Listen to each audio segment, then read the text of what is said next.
Siya'y papurihan ngayon at magpakailanman. Umawit ang daigdigan, lahat ng naroroon. Umawit ang sangkatauhan, purihin ang Panginoon. Papuri sa kaitaasan, siya'y papurihan, Diyos ng lahat. Papuri sa kaitaasan, siya'y papurihan ngayon at magpakailanman. Simulan natin ang ating banal na pagdiriwang sa ngalan ng Ama at ng Anak at ng Espiritu Santo. Amen. Ang pagpapala ng ating Panginoong Hesukristo, ang pag-ibig ng Diyos Ama, at ang pakikipagkaisa ng Espiritu Santo naway sumainyong lahat. At sumayo rin. Mga kapatid, aminin natin ang ating mga kasalanan upang tayo ay maging marapat gumanap sa banal na pagdiriwang.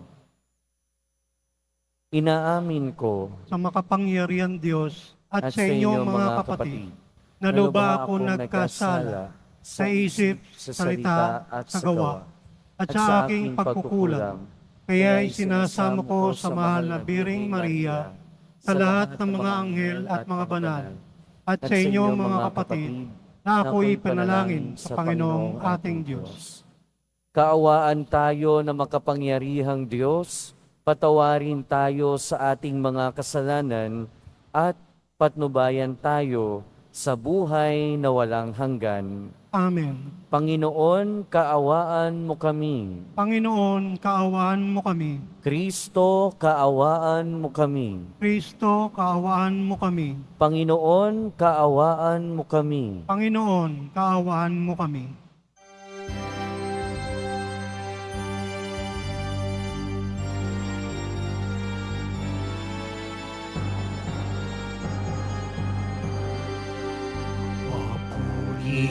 Sa Diyos sa kaitaasan at sa lupa'y kapayapaan sa mga taong kinalulugdan niya. Pinupuri ka namin, dinarangal ka namin, sinasamba ka namin, ipinagbubunyi ka namin, pinasasalamatan ka namin, dahil sa dakila mong angking kapurihan. Panginoong Diyos, Hari ng langit, Diyos amang makapangyarihan sa lahat. Panginoong Hesukristo, buktong na anak, Panginoong Diyos, Kordero ng Diyos, anak ng Ama. Ikaw na nag-aalis ng mga kasalanan ng sanlibutan. Maawa ka sa amin. Ikaw na nag-aalis ng mga kasalanan ng sanlibutan. Tanggapin mo ang aming kahilingan. Ikaw na naluluklok sa kanan ng Ama, maawa ka sa amin, sapagkat ikaw lamang ang banal, ikaw lamang ang Panginoon. Ikaw lamang, O Jesucristo, ang kataas-taasan, kasama ng Espiritu Santo sa kadakilaan ng Diyos Ama. Amen. Amen.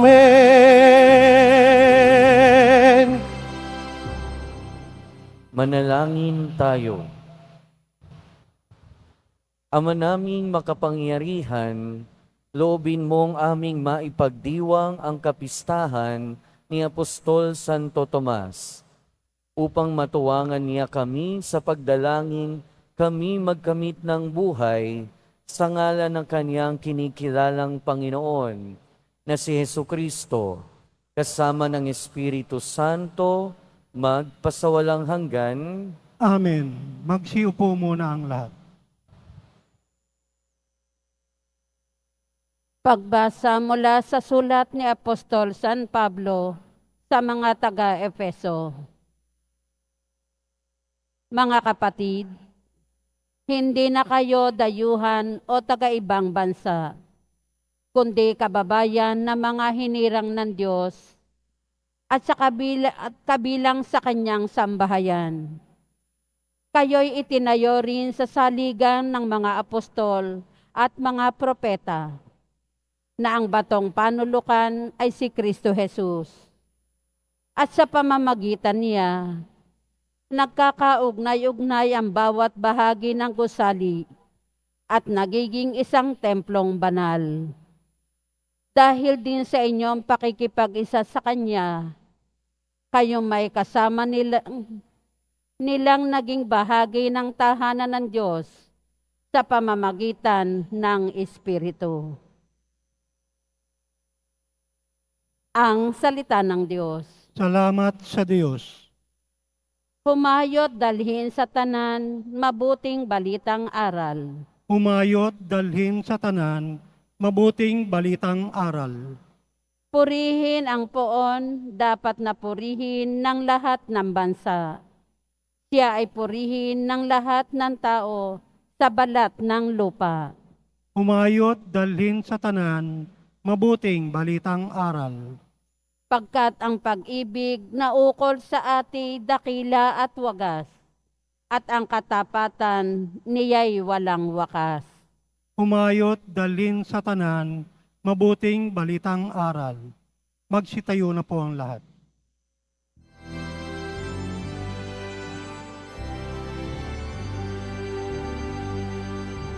Hallelujah. Hallelujah.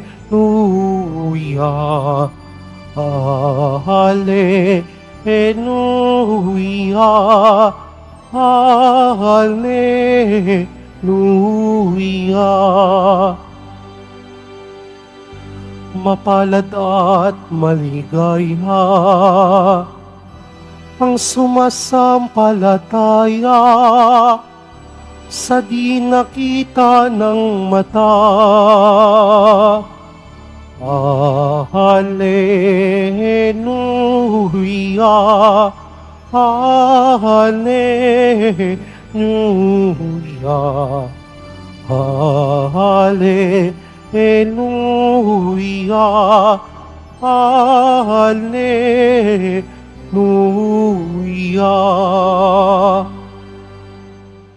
Sumainyo ang Panginoon. At sumayo rin. Ang mabuting balita ng Panginoon ayon kay San Juan. Papuri sa iyo, Panginoon.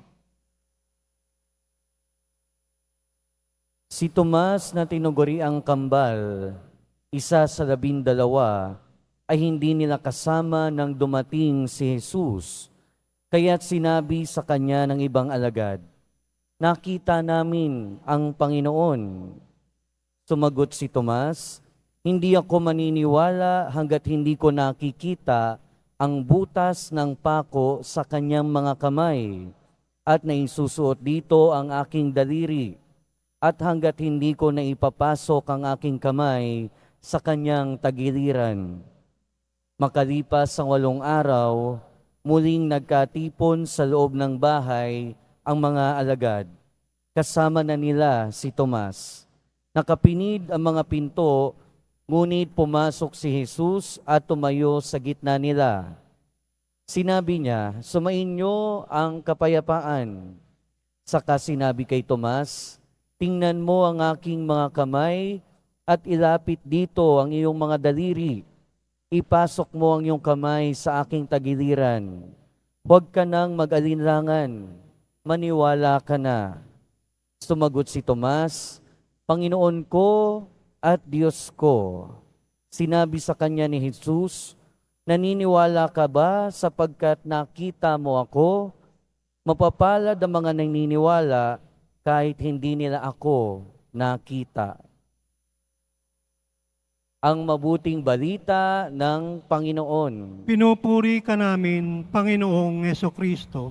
Magsiupo muna tayong lahat. Welcome po sa Minor Basilica and National Shrine of Jesus Nazareno at magandang umaga sa inyong lahat. Naranasan nyo na ba na ibigay ang inyong buong pagtitiwala sa isang tao pero sa huli, nabigo ka pa rin? Naranasan mo na ba na ibigay ang iyong buong pagkatao, pagmamahal at pagtitiwala sa isang tao, pero sa huli, iniwan ka pa rin? Kung oo yung sagot nyo, nakaka-relate kayo kay Santo Tomas. Kasi akala niya, ganon yung nangyari. Madalas, naririnig natin at nakikilala natin si Santo Tomas bilang nagdududang Tomas. Pero ang totoo niyan, hindi naman talaga laging nagdududa si Santo Tomas. Ang totoo niyan, sa lahat ng mga apostol, isa siya sa may napakalalim na pananampalataya at paniniwala sa ating Panginoong Hesukristo. Kaya nga, may isang pagkakataon na talagang ready na siya na mamatay kasama ng ating Panginoong Hesukristo. Ang lalim talaga ng kanyang pananampalataya. Kaya lang, nung panahon na yon, hindi pa naman talaga naiintindihan ni Tomas na kailangang magbata ng hirap at mamatay sa krus ang Mesiyas. Kaya ang nangyari, yung tao na pinagbuhusan niya ng kanyang pananampalataya at pagtitiwala ay biglang namatay. Kaya ang akala niya, ang nangyari, nung namatay ang ating Panginoong Hesukristo, namatay din yung bahagi ng pananampalataya ni Tomas. Ibig sabihin, nagkaroon o nasugatan ng hindi pagpapaniwala ang kanyang pananampalataya. His faith was wounded by unbelief. Pero pagkatapos ng 1 linggo, 8 araw, bumalik si Jesus at nakita na siya ni Tomas. At naipahayag yung pinakamalalim na pananampalataya nung sinabi ni Tomas na, "Panginoon ko at Diyos ko." At sa buong New Testament, sa buong Bagong Tipan, si Tomas lang ang nakapagsabi directly na ang ating Panginoong Hesus ay Diyos. Sabi kasi ng iba, nagulat lang siya. Parang napasabi niya, "Oh my God." Pero hindi. Ito ay pagpapahayag ng malalim at tunay na pananampalataya. At ano yung tinuturo ng buhay ni Tomas sa atin? Unang-una, matuto tayo sa pagkakamali ni Tomas. Saan ba siya nagkamali? Nagkamali siya dahil umalis siya. Nagkamali siya dahil lumayo siya. At paalala ito sa atin na bilang tagasunod ng ating Panginoong Hesukristo, huwag na huwag tayong lalayo sa tabi ng ating Panginoon. At pag sinabi nating disipulo, lahat tayo ay disipulo, lahat tayo ay tagasunod. At ang ibig sabihin ng tagasunod ng ating Panginoon ay hindi humihiwalay sa kanyang Panginoon. Kung nasaan ang Panginoon, dapat nandun din ang disipulo. Kung nasaan ang ating Panginoon, dapat nandun din tayo. Kaya tanungin natin yung ating sarili. Kapag ka ba tayo broken-hearted? Kapag ka ba tayo may pinagdadaanan? Kapag ka tayo merong pag-aalinlangan? Kanino tayo pumupunta? Saan tayo pumupunta? Yung iba kasi pumupunta saan? Sa bar, umiinom. Yung iba pumupunta saan? Sa sugalan. Yung iba saan pumupunta? Sa droga. Mali. Mali na puntahan ng mga iyon. Dahil sa panahon ng pag-aalinlangan, sa panahon ng pagdududa, lalong dapat tayong lumapit sa ating Panginoon. Lalo tayong dumikit sa ating Panginoon. Kasi kailan ba mapapatunayan ang ating pananampalataya? Kailan ba tayo magkakaroon talaga ng pananampalataya? Sa panahon ba na madaling sumampalataya? Hindi. Sa panahon ng pag-aalinlangan. Pero hindi naman lahat ng oras masama ang pag-aalinlangan. Hindi lahat ng oras masama ang magduda. Dahil minsan, ang pagdududa ay ang nagdadala sa atin ng mas malalim na pananampalataya. Ang pagdududa minsan ang nagdadala sa atin ng mas malalim na paniniwala at pagtitiwala. Si Tomas, sandali siyang nawala dahil siya ay nagdududa. At nung sinabi ng ibang mga alagad, nakita namin ang Panginoon, ayaw niyang maniwala. Hinayaan niya pa rin yung sarili niya na magduda. Para bang sinasabi niya na hindi naman talaga nagpakita sa kanila ang Panginoon. Pero sa gitna ng kanyang pagdududa, nung nakita niya ang ating Panginoon, anong nangyari? Napalitan ng pananampalataya na mas malalim pa kaysa dati. Napalitan ng pananampalataya na mas malakas pa kaysa dati. Kaya kung tayo nag-aalinlangan sa Panginoon, okay lang yan. Kaya kung tayo nagdududa minsan sa kapangyarihan ng Panginoon, minsan okay lang yan. Okay lang magduda. Ang masama ay yung tuluyan kang mawalan ng pananampalataya. Dahil pinapaalalahanan tayo ng karanasan ni Tomas na sa gitna ng pagdududa at sa dulo ng pagdududa, mapapalitan ng pananampalataya na mas malalim. Mapapalitan ng paniniwala na mas malakas. Si Tomas, kinailangan niyang makita si Jesus para siya ay maniwala. Pero tayo ngayon, huwag na tayong umasa na makikita natin ang ating Panginoon ng mukhaan. Pero sa tuwing aaten tayo, dadalo tayo ng misa, nakikita natin, naiengkwentro natin ang ating Panginoon sa Eucharistia. At sa tuwing titingin tayo sa imahe ng Poong Jesus Nazareno, nakikita din natin, naiengkwentro natin ang ating Panginoong Hesukristo. Pero iisa din ang sinasabi ng ating Panginoon sa atin at kay Santo Tomas, huwag ka nang mag-alinlangan, manalig ka na. Meron ka bang problema ngayon? Huwag kang mag-alinlangan, maniwala ka na. Meron ka bang pinagdadaanan ngayon? Huwag ka nang mag-alinlangan, maniwala ka na. Meron ka bang pagdududa sa iyong pananampalataya? Huwag ka nang mag-alinlangan, maniwala ka na. Dahil sabi din ng ating Panginoon, mapapalad ang mga naniniwala kahit hindi nila nakita. Amen. Magsitayo po ang lahat.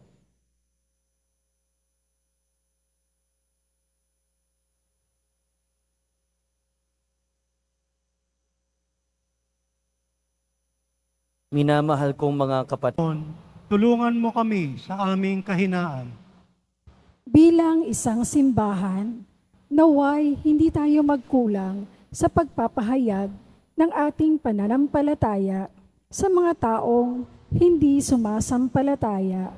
Manalangin tayo. Panginoon, tulungan mo kami sa aming kahinaan. Ang simbahan sa Asya, naway magkaroon ng paglago. Manalangin tayo. Panginoon, tulungan mo kami sa aming kahinaan. Ang mga nakalugmok sa pagiging makasalanan at kawalan ng pananampalataya, naway mapangibabawan ang kanilang pag-aalinlangan at yakapin ang tunay na pananampalataya. Manalangin tayo. Panginoon, tulungan mo kami sa aming kahinaan. Ang mga nabibigatan sa buhay, lalo na ang mga may sakit at nangungulila, naway magtamasa ng kagalakan ng muling pagkabuhay ni Kristo. Manalangin tayo.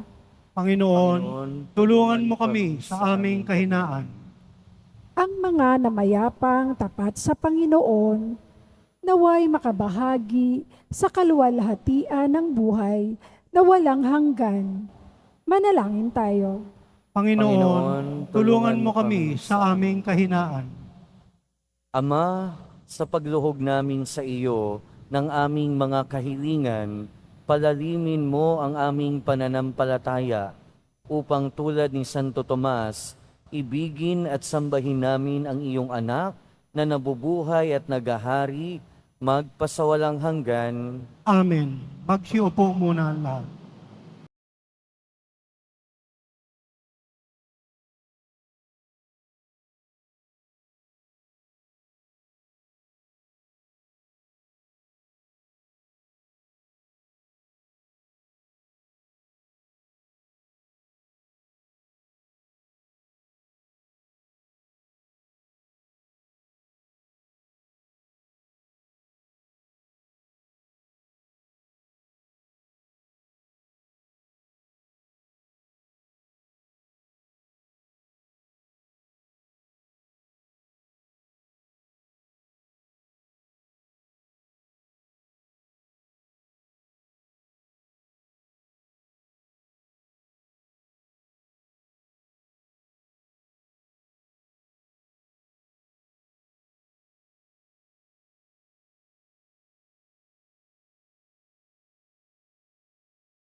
Magsitayo na po ang lahat.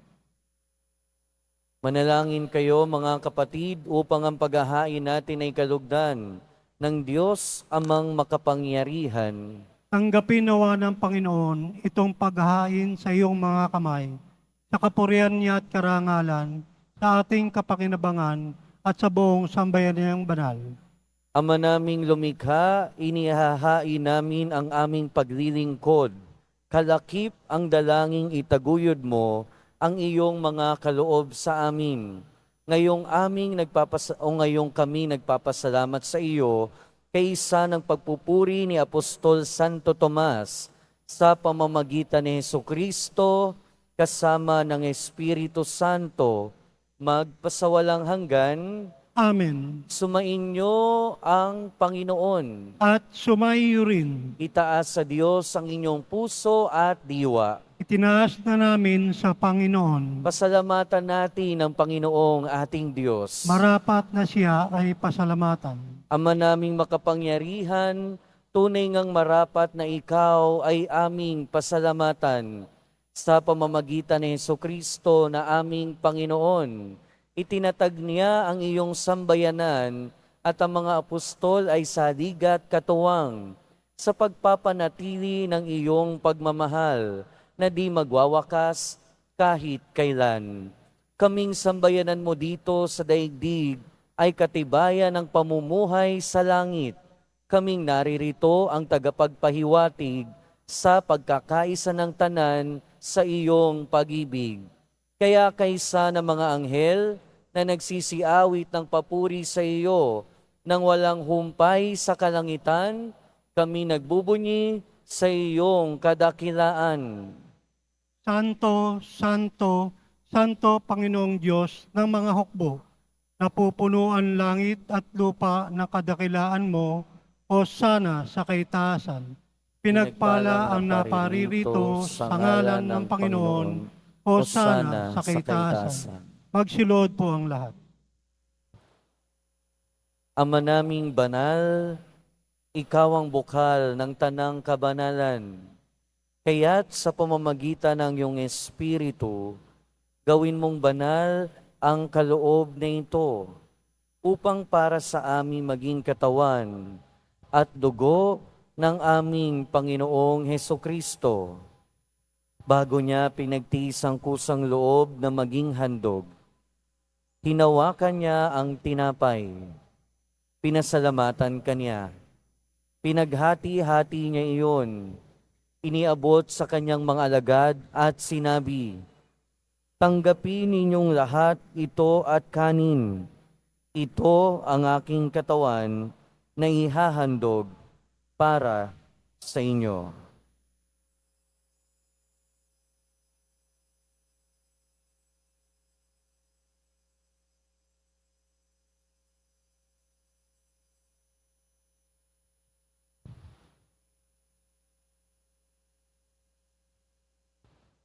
Gayon din naman noong matapos ang hapunan, hinawakan niya ang kalis, muli kanyang pinasalamatan. Iniabot niya ang kalis sa kanyang mga alagad at sinabi, "Tanggapin ninyong lahat ito at inumin. Ito ang kalis ng aking dugo, ng bago at walang hanggang tipan. Ang aking dugo na ibubuhos para sa inyo at para sa lahat, sa ikapagpapatawad ng mga kasalanan. Gawin ninyo ito sa pag-alala sa akin."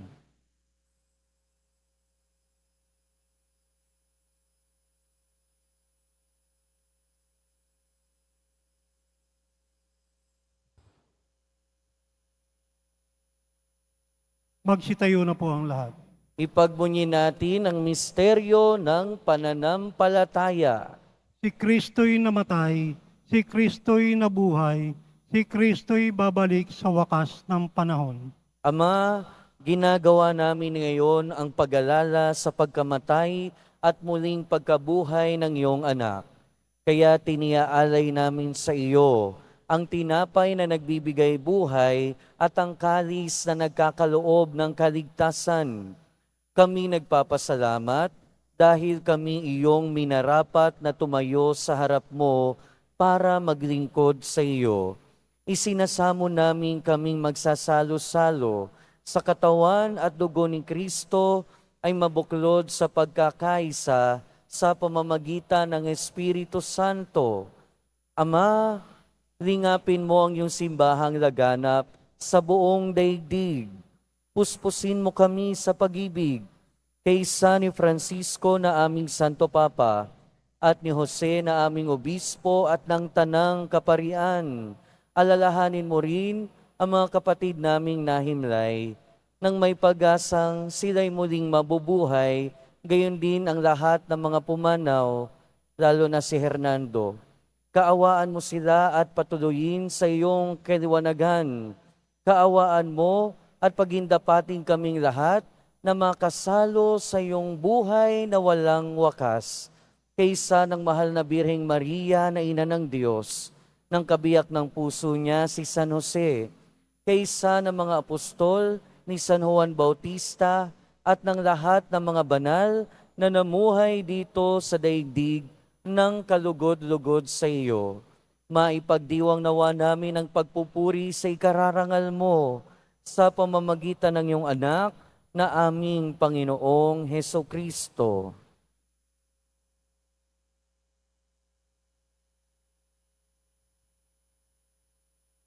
Sa pamamagitan ni Kristo, kasama niya at sa Kanya, ang lahat ng parangal at papuri ay sa iyo, Diyos amang makapangyarihan, kasama ng Espiritu Santo, magpasawalang hanggan.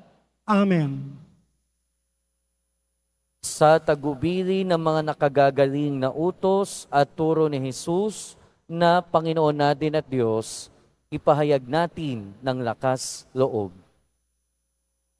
Ama namin, sumasalangit ka, sambahin ang ngalan mo, mapasa amin ang kaharian mo, sundin ang loob mo dito sa lupa para ng sa langit. Bigyan mo kami ngayon ng aming kakanin sa araw-araw, at patawarin mo kami sa aming mga sala, para ng pagpapatawad namin sa nagkakasala sa amin. Huwag mo kaming paintulot sa tukso, at iadya mo kami sa lahat ng masama. Hinihiling namin kami adya sa lahat ng masama, pagkalooban ng kapayapaan araw-araw, iligtas sa kasalanan at ilayo sa lahat ng kapahamakan, samantalang aming pinananabikhan ang dakilang araw ng pagpapahayag ng tagapagligtas naming si Hesu Kristo. Sapagkat iyo ang kaharian, at ang kapangyarihan, at ang kapurihan, magpakailanman. Amen. Panginoong Hesu Kristo, sinabi mo sa iyong mga apostol, kapayapaan ang iniiwan ko sa inyo, ang aking kapayapaan ang ibinibigay ko sa inyo. Tunghayan mo ang aming pananampalataya at huwag ang aming pagkakasala. Pagkalooban mo kami ng kapayapaan at pagkakaisa ayon sa iyong kalooban, kasama ng Espiritu Santo, magpasawalang hanggan. Amen. Ang kapayapaan ng Panginoon ay laging sumainyo. At sumayo rin. Magbigayan kayo ng kapayapaan sa isa't isa.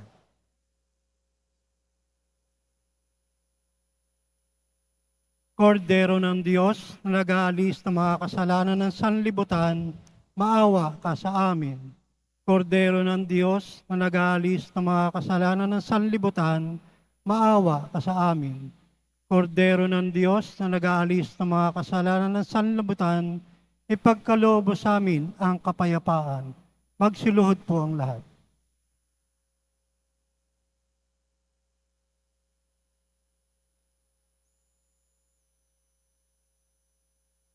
Ito ang kordero ng Diyos. Ito ang nag-aalis ng kasalanan ng sanlibutan.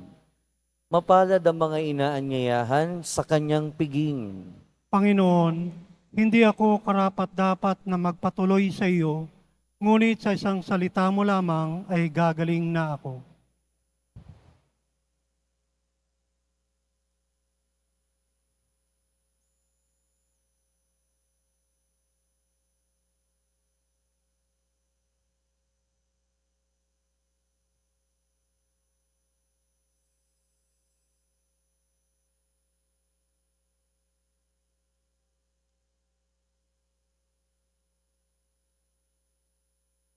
Para sa lahat ng tatanggap na banal na komunyon, sasagot po tayo ng Amen. Pagkasabi ng pari o ng lay minister ng katawan ni Kristo, at isubo agad sa bibig bago umalis sa harapan ng pari o lay minister. Sumunod po tayo.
Magsitayo na po ang lahat.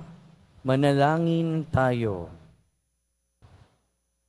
Ama naming mapagmahal, ngayong kami nagsalo sa katawan ng bugtong na anak mo, mapanaligan nawa namin siya kaisa ni Apostol Santo Tomas.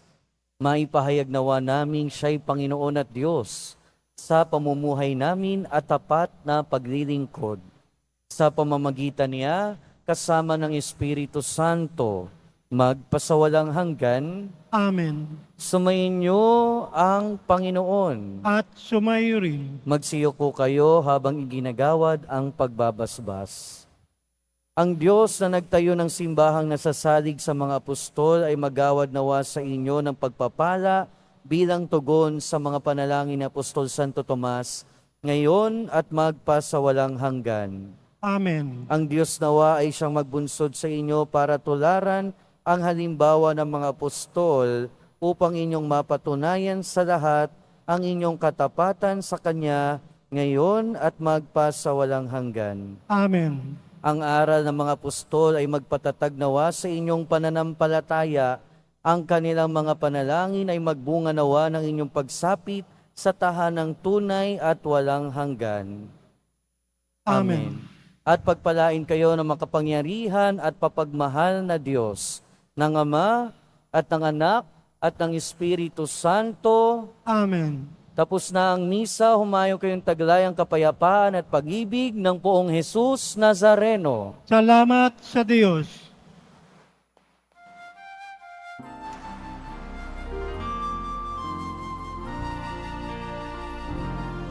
Nuestro Padre Jesus Nazareno, sinasamba ka namin. Pinihintuho ka namin. Aral mo ang aming buhay at kaligtasan. Nuestro Padre Jesus Nazareno, ligtas mo kami sa kasalanan. Ang krus mong pinamatayan ay sagisag ng aming kaligtasan. Nuestro Padre Jesus Nazareno, dinarangal ka namin. Nuestro Padre Jesus Nazareno, walhati ka namin. Nuestro Padre Jesus Nazareno, dinarangal ka namin. Nuestro Padre Jesus Nazareno, iluwalhati namin.